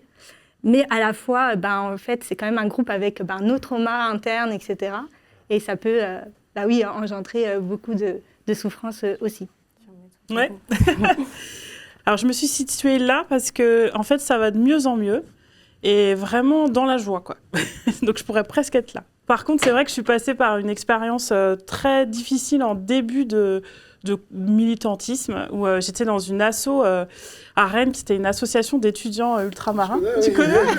Et donc, ça a été un peu la désillusion parce que alors, j'ai vécu beaucoup de sexisme, beaucoup de machisme dans cette structure-là. On m'a renvoyée au fait que j'avais une mère blanche et voilà. Donc, c'était très, très dur pour moi. En plus, je n'avais pas eu de transmission du côté de mon père de la culture antillaise. Donc, j'y allais aussi un peu pour chercher un peu des réponses et puis en même temps aussi avoir une pratique de la culture antillaise via un collectif de jeunes du même âge que moi et tout ça. Donc, c'était très douloureux. Du coup, je suis partie. Et ensuite, j'ai été aussi dans un autre collectif plutôt afro-féministe. Et là, c'était très difficile aussi parce qu'en fait, on avait vécu chacune beaucoup d'expériences violentes, de discrimination, de violences sexistes et même pour certaines des violences sexuelles. Et du coup, on s'est retrouvés là dans un collectif où en fait, on avait vraiment beaucoup de choses à régler personnellement. Puis du coup, petit à petit, moi, j'ai aussi décidé de travailler sur ma colère parce que je voyais à quel point ça pouvait être toxique et comment ça pouvait me ronger intérieurement. Et puis, ça a aussi généré beaucoup de fractures, quelques fractures amicales, parce que les gens ne comprenaient pas, en fait, qu'on s'investisse sur ces questions-là, d'antiracisme, de féminisme, avec ce registre-là. Et puis, c'est vrai que petit à petit, le fait, moi, d'avoir été plutôt dans un mouvement un peu écologiste, un peu antiraciste et un peu féministe, les trois couplés, et puis l'arrivée de ma fille... Ça m'a aussi permis de repenser un peu les choses, de revoir mon logiciel et d'aller vraiment dans un collectif où je sentais que j'étais à ma place dans ce que j'étais par rapport aussi à mon identité queer, en tant que femme, racisée, quartier populaire. Et que c'est vrai que pour l'instant, j'ai envie de dire à front de mer, c'est quand même très, très, très confortable et très doux. Ce dont vous avez parlé, ça fait aussi partie des raisons pour lesquelles j'ai jamais voulu me jeter à corps perdu dans des organisations ou sur des questions très compliquées. On doit chercher à être d'accord. On peut arriver à militer avec des gens sur un sujet, mais ça ne veut pas dire que sur plein d'autres, on va être d'accord, etc. Moi, la question, elle me fait trop penser à « je suis pas venu pour souffrir » pour répondre autre chose que non. Après, en vrai, dans mes expériences dans le milieu militant, je pense que le mot « souffrir », il serait trop fort. Il y a des engueulades, bien sûr qu'il y a des altercations, bien sûr que... Mais pour moi, ça fait partie du truc, quoi, et c'est comme ça qu'on avance. Ce qui pourrait plus faire souffrir, entre guillemets, et encore, je dirais que ce serait les attaques de la droite et de l'extrême droite. Mais là... Moi, je me dis, j'ai fait le choix d'être public. J'arrive à avoir un peu des rémunérations symboliques, on va dire, avec des gens qui disent « Ah, c'est bien ce que tu as fait et tout », donc ça me fait plaisir et tout. Donc moi, je dirais non, ça va. Après, il y a aussi nous deux, on est des mecs, donc je pense qu'il y a aussi un autre rapport et c'est au ça milieu que je voulais militant. dire. Ouais. En effet, en étant du coup l'écologie, femmes racisées. Ensuite, le milieu antiraciste et tout, femmes quand même. Et en fait, quand on est qu'entre femmes racisées et les collectifs et tout, il reste quand même des traumas. En fait, et on revient à ce que tu dis. Les milieux militants ils sont tous concernés par des violences sexistes et sexuelles, vraiment. Et quand tout est cumulé, c'est vraiment difficile de tenir la longueur et d'avoir des instances qui prennent des sanctions. Et en plus, en étant maman. Il y a la question du temps, ça c'est vrai qu'on n'en parle pas assez. Enfin, moi, personnellement, je trouve quand même que les choses se sont beaucoup apaisées à partir du moment où j'ai compris que les discriminations et ce que je vivais, ça avait un vrai impact sur ma santé. Et du coup, j'ai réussi là à prendre un peu de recul. Enfin, je parle parfois d'écologie de soi, mais de se dire, j'ai aussi le droit de m'arrêter, de prendre du temps pour moi, de faire autre chose, de décrocher. Ça ne veut pas dire que je suis une traître. Et de revenir un peu dans la lutte. Il peut aussi avoir des questions de temporalité différentes. L'expérience fait que quand même, le militantisme, il est relativement et majoritairement joyeux quand même. Tu dis que tu as finalement trouvé un espace safe, tu vois, ça me donne de l'espoir. Je me dis peut-être que moi aussi je trouverais ça.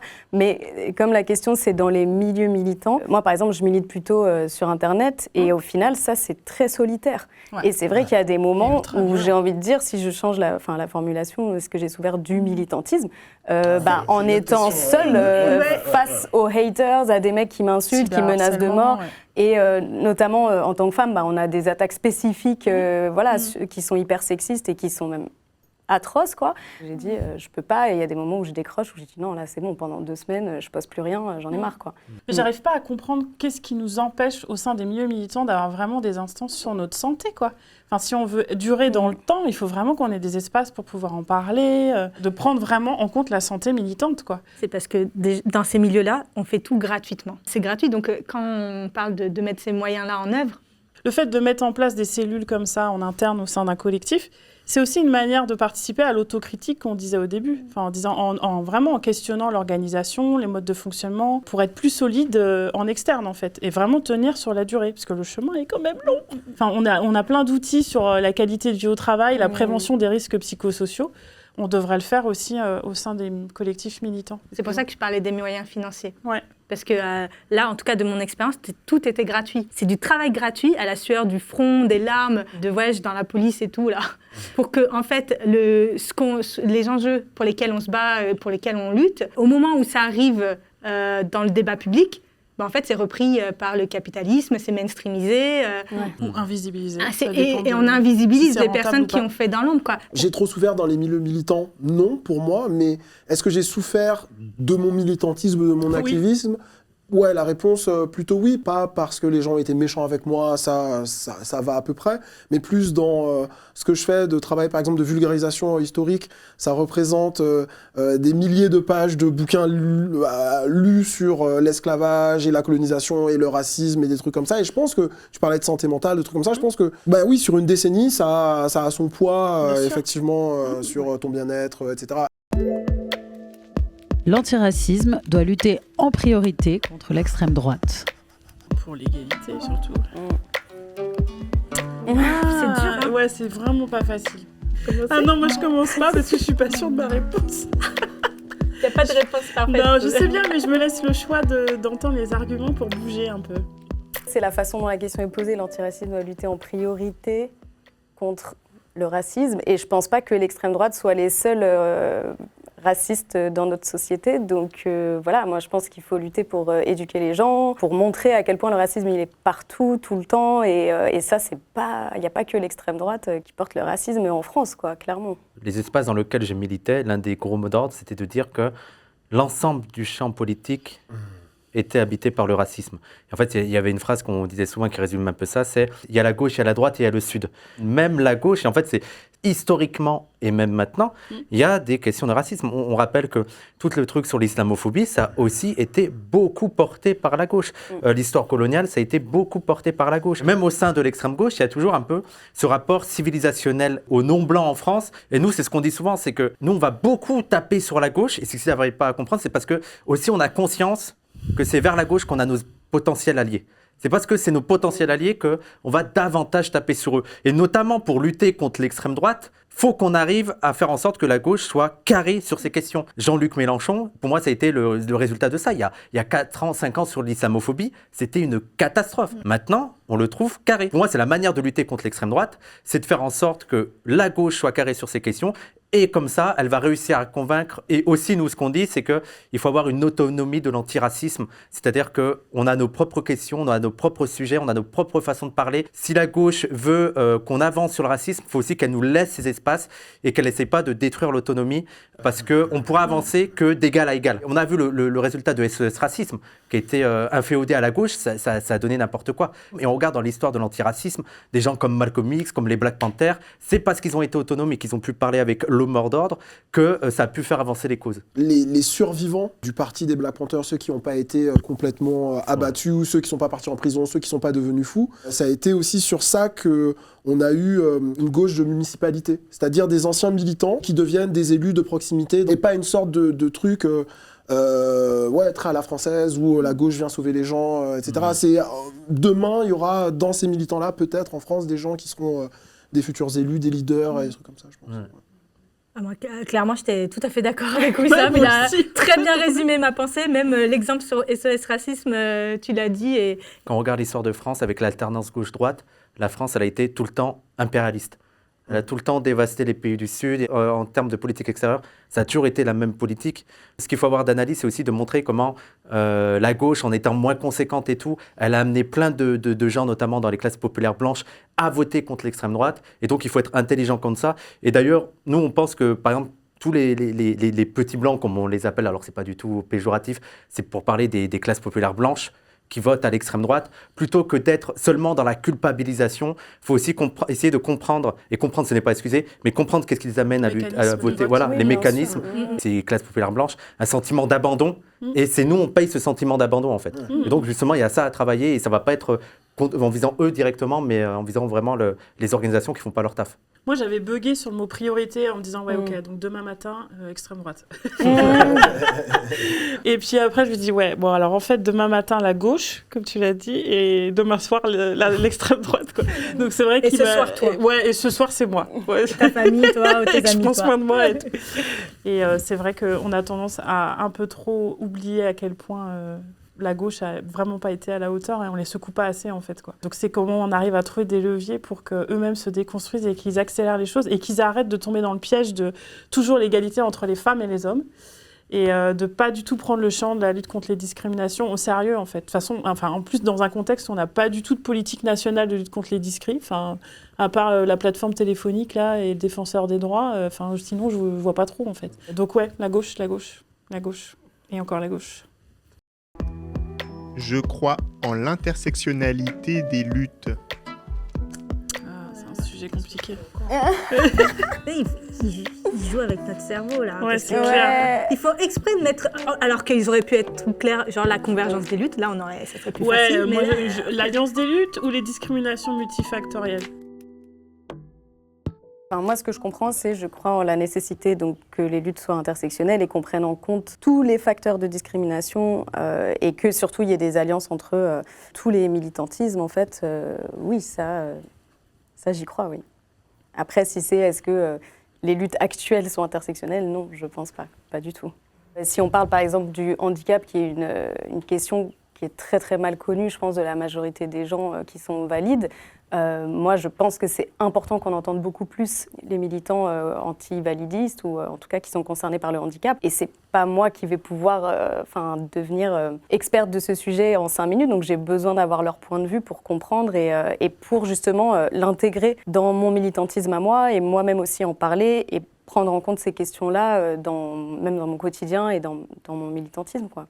Moi, j'entends par intersectionnalité tout le travail qui a été fait par Kimberlé Crenshaw, en prenant au centre la question de la race, en se disant race et genre pour lutter de manière juridique en défense d'une femme victime de discrimination multifactorielle. Et du coup, ce qui me gêne aujourd'hui dans l'intersectionnalité, c'est qu'on a tendance à y mettre n'importe tout et n'importe quoi, mais surtout en invisibilisant la question raciale. Donc on dit OK, donc alliance des luttes sur, tu citais le handicap, sur le genre et tout ça, mais sans vraiment prendre au cœur du dispositif la question raciale, quoi.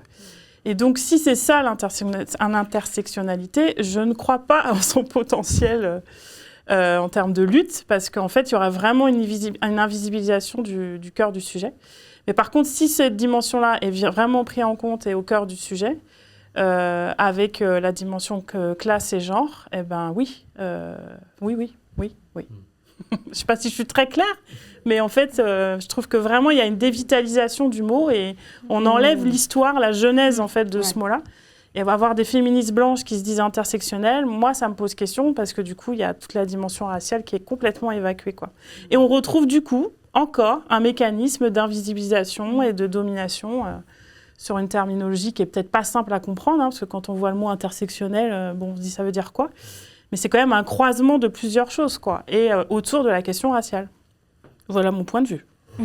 Je suis pas le mieux placé pour répondre à cette question, mais voilà, le concept d'intersectionnalité, évidemment, la première fois que j'en ai entendu parler, c'est sur des questions de féminisme, et de mon avis un peu de mal extérieur à tout ça, c'est que parfois je dis à mes amis féministes intersectionnelles que d'une certaine façon, elles se compliquent aussi beaucoup la vie en ayant beaucoup d'exigences de la part d'autres féministes en disant si celle-ci elle n'est pas parfaitement intersectionnelle, elle n'est pas féministe, elle peut pas venir avec nous. Et je dis si tu prends une femme qui naît dans un milieu ultra privilégié et qui se rend compte que dans sa famille ultra privilégiée elle est discriminée parce que c'est une femme, elle va se sensibiliser au féminisme, mais j'attends pas non plus, je suis pas naïf, j'attends pas non plus d'elle qu'elle ait envie que ce soit le grand soir et que... Donc est-ce que du coup, les militantes féministes devraient se couper des femmes ultra bourgeoises et privilégiées qui sont sincères aussi dans les inégalités qu'elles vivent? Je sais pas, j'ai pas la réponse. Moi non plus. Mais tu peux faire un doctorat sur le sujet. Non, j'ai autre chose à faire. Mais ouais, d'accord. Okay. Rendez-vous dans 5 ans. Ce que j'ai compris aussi avec la question, c'est la question sur la convergence du coup des luttes. Je suis d'accord avec toi aussi quand tu disais oui, il faut que l'intersectionnalité se soit prise en compte. Et ensuite, pour qu'il y ait un réel changement de paradigme, il faut que ces mouvements-là qu'il y ait des synergies, qu'il y ait des alliances pour vraiment faire un contrepoids avec ce qui existe déjà, parce que sinon, encore une fois, on est chacun dans son coin, etc. OK, et on a besoin d'avoir une analyse intersectionnelle dans les mouvements, là où on travaille ou là où on milite, mais en pensant que face à tout un système, il faut...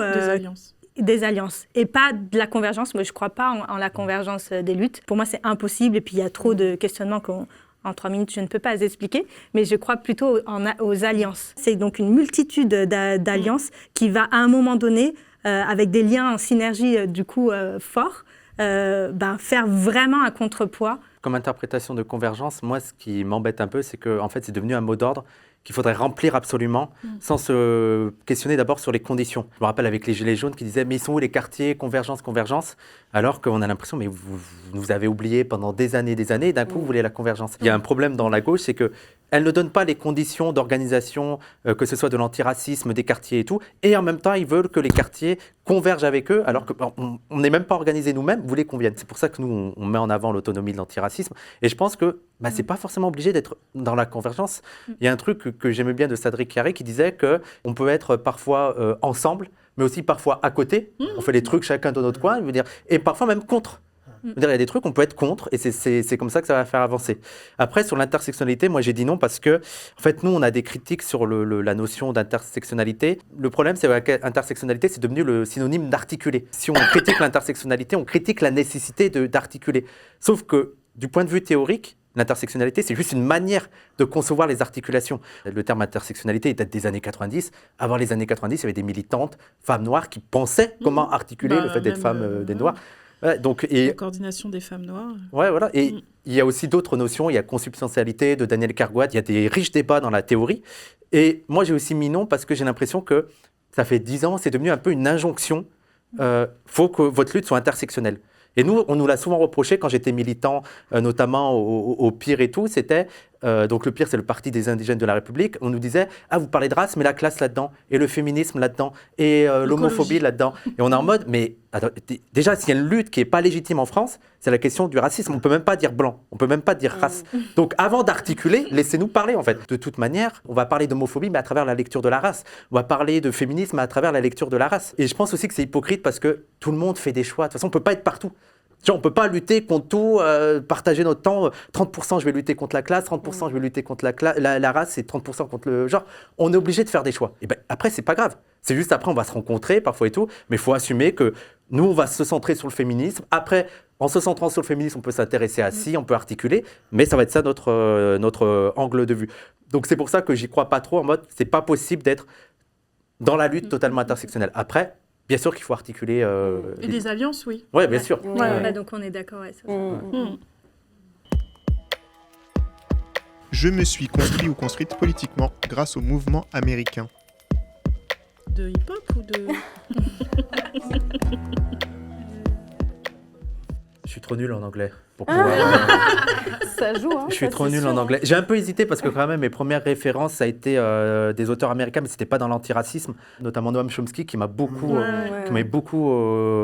permis de me construire politiquement. Mais après, dans mes lectures et d'où, ça reste très franco-français, c'est très cocorico. Ouais, la Frencherie et même la race Frantz Fanon, la centralité qu'a Frantz Fanon, Aimé Césaire. Je veux dire, on se rend pas compte que c'est nous, en fait, on a aussi structuré ces pensées-là. Donc, non, pour moi, les références, elles sont très. C'est là où on est très patriote, hein, je dirais, sur ce côté-là. Voilà, pour toi, Zemmour, j'espère que ça te fait plaisir. Sur l'antiracisme, la plus grande partie, ça a commencé déjà sur les réseaux sociaux. Et c'est avec des comptes comme Histoire crépue. Décolonisons-nous, etc. On revient à la même chose, ça m'a fait écho, du coup, ça m'a intéressée et c'était extrêmement puissant parce qu'on peut mettre des mots sur nos mots, MAUX, et puis la réflexion ensuite, oui, en effet, c'était Franck Fanon, Aimé Césaire, parce que ils ont tout l'aspect qui se passe en France. Et sur l'écologie, clairement, moi, c'était Vandana Shiva, Fatima Wassak. Je me retrouve dans leurs mots et dans leur parcours. Et sinon, les mouvements américains, je me suis intéressée un peu plus tard, et notamment, c'était plutôt les mouvements écoféministes qui ont des années 70 aux États-Unis, et les mouvements Black Panther aussi ensuite, quoi. Oui, parce que je peux pas quand même faire l'impasse sur le mouvement hip-hop quand j'étais jeune. Je regardais beaucoup les États-Unis de ce point de vue-là, et ça m'a quand même pas mal nourri, parce que ça m'a permis aussi de regarder de plus près un peu des théories, commencer à lire des choses et tout ça. Donc voilà. Après, je dirais non, parce que quand même 90% de mes ressources viennent principalement des Antilles, avec, tu l'as dit, Aimé Césaire, que j'ai eu la chance d'interviewer en 2007. Et là, pour moi, c'était vraiment un moment historique. Et puis, Édouard Glissant, Paulette Nardal, enfin, plein, je peux pas tous les citer. Et puis français, de manière plus contemporaine, avec le travail de Fatima Wassak que tu as cité, mais aussi Amandine Gay, Le Chip. Voilà, je trouve qu'on a quand même une richesse française sur le sujet hyper importante et qui est vraiment invisibilisée. Américain, je pensais au Sud-Américain. Ouais, grave. États-Uniens, ça invisibilise l'Amérique du Sud. Parce que pour le coup, sur l'écologie aussi, l'Amérique du Sud... L'impérialisme états-unien, c'est quand même incroyable. Qui avait interprété. Ah oui, donc c'est américain, c'est tout le continent. Les deux. Donc c'est notre faute. Non, mais après, j'ai pensé La Caraïbe, c'est les La Amériques. Caraïbe, c'est les Amériques. C'est notre faute, c'est vrai. L'impérialisme américain, à tous les niveaux, il est hyper présent. Donc clairement, on est très influencé par eux, même à travers les séries, les films, etc. Et sur la question de l'antiracisme, je pense que c'est plutôt positif parce que, je sais pas, moi j'ai grandi en voyant des films de Spike Lee par exemple, je trouve que c'est plutôt cool. Après, moi j'ai aussi beaucoup d'influence africaine parce que mon grand-père était militant anticolonialiste mauritanien. Et que du coup, j'ai grandi aussi avec cet univers mental-là, et vraiment ce truc de lutte contre la France-Afrique, etc. J'ai lu Frantz Fanon aussi assez tôt, et ce genre de choses. Je pense que c'est un peu un mix, et je pense que Internet m'a beaucoup aidé aussi dans mon militantisme, en fait, parce que j'ai découvert énormément de choses. D'ailleurs, je me souviens de la série Strolling dans laquelle tu étais intervenue de Cécile Emeke, où elle interviewait des Européens afrodescendants. Et chacun racontait son expérience d'être afrodescendant en Angleterre, en France, etc. Et ça m'avait révolutionné. Je m'étais dit, mais c'est vrai qu'on voit jamais ça. En fait, on voit tout le temps les Américains, parmi plein d'autres choses en fait, de contenu sur Internet. Il y a peut-être quelques petits éléments, c'est que je suis guide touristique pour des Américains et que depuis 2013, d'avoir parlé de race avec des Afro-Américains, ça m'a fait du bien, notamment parce qu'ils ont un mot qu'on n'a pas vraiment en français, c'est unapologetic. Et ce sentiment qu'ils ne s'excusent pas d'être qui ils sont, c'est hyper libérateur et on comprend pas, enfin on a du mal vraiment à voir ce que c'est, sans pour autant vouloir nécessairement idéaliser. Et puis il y a aussi un truc où moi l'anti-américanisme français m'agace énormément. Alors pour le coup, les Français sont woke, quand il faut dénoncer les problèmes des Américains, d'interventionnisme, etc., il n'y a aucun problème. Je finis même par dire, on va m'enlever ma carte d'identité nationale française, mais il n'y a rien de plus doux comme son à mes oreilles qu'un Français blanc qui vient me voir et me parler de l'impérialisme américain, ils viennent dans ton pays, ils prennent ta culture et ils défoncent tout. C'est mollo, enfin, moi, personnellement, je suis pas un dom-tom des États-Unis, donc il y a ce truc où je trouve que le côté positif des États-Unis, c'est mon boss a un boss. Donc voilà, quoi, mais ouais. Je voulais juste rebondir sur ce que tu as dit. C'est vrai que l'impérialisme américain et même l'impérialisme occidental... Autre punchline, excuse-moi. Là, vraiment, là... Je pense qu'au niveau marxisme, là actuellement, les plus innovants, c'est en Inde et même en Afrique aussi. Il y a vraiment plein de trucs qui émergent. Et aussi dans les mouvements, je pense qu'en France, il faut aussi rappeler qu'une grande partie de la jeunesse, notamment des quartiers et tout, qui a été politisé non pas avec les mouvements américains, mais notamment avec le comité Adama, avec les mouvements qu'il y a eu ces dernières années. Plus qu'avec SOS Racisme. Ah bah, un tout petit peu plus. Ça, mon pote. Oui, on n'a pas de voix pour parler tout seul. Ne touche pas tout court. Ne touche pas tout court. Oh putain, c'est ça, mais ça fait pas mal. Attends, on fait des bombes à faire des stickers.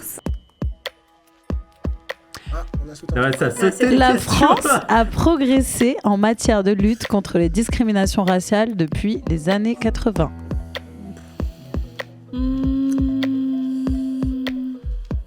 Mais en fait, il n'y a pas régression.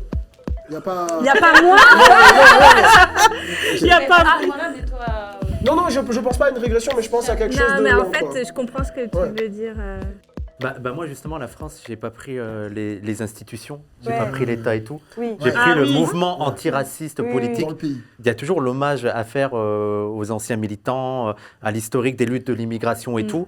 Mais c'est vrai qu'il y a quand même eu une évolution importante en matière d'antiracisme.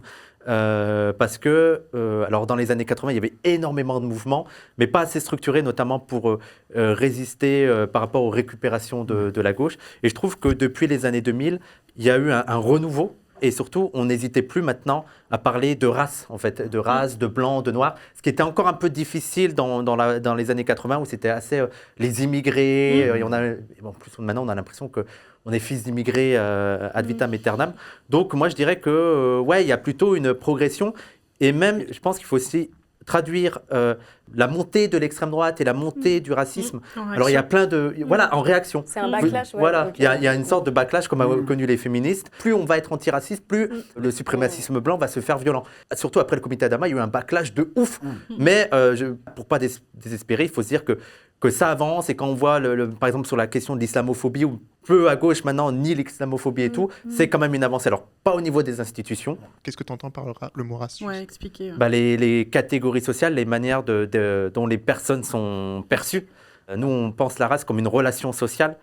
Et donc, dans la société, dans la vie de tous les jours, quand bien même les théories de la race, d'un point de vue scientifique, n'existent plus, la société est quand même divisée en termes de race. Des gens vont être catégorisés et vont être discriminés en raison de catégories raciales qu'on va leur attribuer.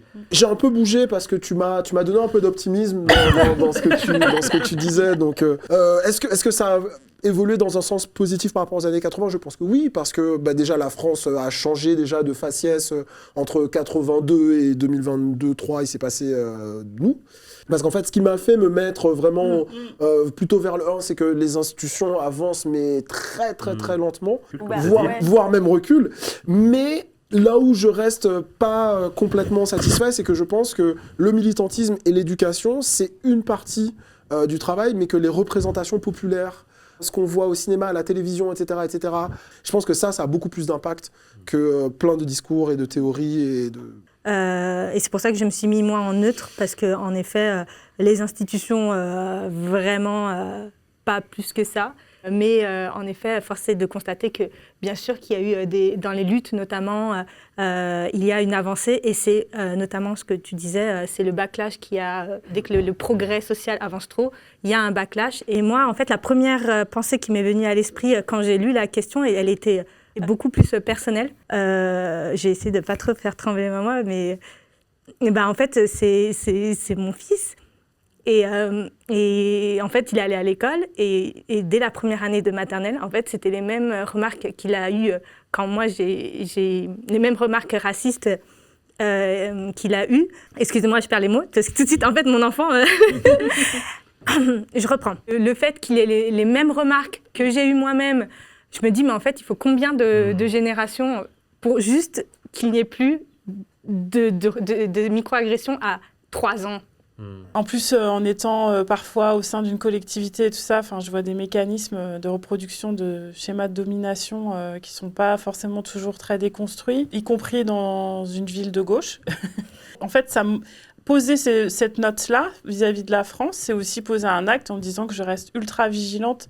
Alors, certes, au niveau collectif, mais aussi au niveau individuel, et notamment sur la question de l'enfant, où moi, je vois bien que je suis en panique totale en me disant que ma fille va rentrer à l'école et la première expérience de discrimination, je mets ma main à couper que ça sera à l'école et dès la maternelle, quoi. Je voyais il n'y a pas longtemps, il y a Caroline Dehaas, peu importe ce qu'on pense d'elle, mais en tout cas, elle disait quelque chose de très juste en disant, mais en fait, pendant des années, il y avait vraiment des millions engagés pour que chaque gamin puisse avoir accès à un atelier sur la sécurité routière à l'école.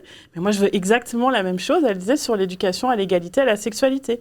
Donc, on a considéré que c'était une question de santé publique, la sécurité routière. L'égalité et la sexualité doivent être aussi considérées comme une question de santé publique, et vraiment avec des instituteurs et des enseignantes formés des professionnels, etc., etc. Moi, ma note, c'est vraiment par rapport à la France en tant que pays, institution, etc. Et pour moi, je pense que sur certains sujets, comme par exemple l'islamophobie, on a même régressé. C'est hallucinant que ce soit même possible, ce qui se passe sur CNews ou ailleurs. Vraiment, moi, j'arrive même pas à y croire. Et je trouve que surtout de la part d'un pays qui est aussi arrogant sur certaines valeurs, soi-disant l'égalité, la fraternité... Les droits de l'homme, non mais là, pas du tout, quoi. C'est pas du tout pris à bras-le-corps à la hauteur de ce que ça représente comme danger pour les personnes et comme source de on en meurt, en fait, des discriminations. Donc, à ce niveau-là, non, pour moi, c'est limite régression, quoi. Après, moi, je pense qu'on manque d'optimisme. Donc, c'est pour ça que je suis aussi là en mode les milieux militants, ils avancent sur les luttes. Parce que sinon, on va se couper les veines là après la fin de l'émission. Donc, non, il faut être il faut se féliciter aussi des victoires. Des espaces de parole comme aujourd'hui, en fait. Parce que clairement, on se rencontre, on échange, c'est trop bien. Toi, ta théorie, c'est que c'est un chant du cygne, ce qu'on est en train de vivre d'une forme de nostalgie à l'ancienne et que c'est les derniers symptômes avant la fin... De la suprématie blanche. Ouais. Je sais pas, j'essaye de suivre... T'es très très très optimiste là. On dit Inch'Allah. Ouais, voilà, c'est ça. Proverbe français. Voilà, oui, très français. Bien sûr. Merci d'avoir regardé cette émission de On Discute. Vous pouvez partager, liker, vous abonner surtout au compte de toutes les personnes qui ont accepté de participer à cette émission. On est super contents et contentes. Et à bientôt sur la chaîne Histoire Crépue. Ciao, ciao, ciao. Ciao. Ciao.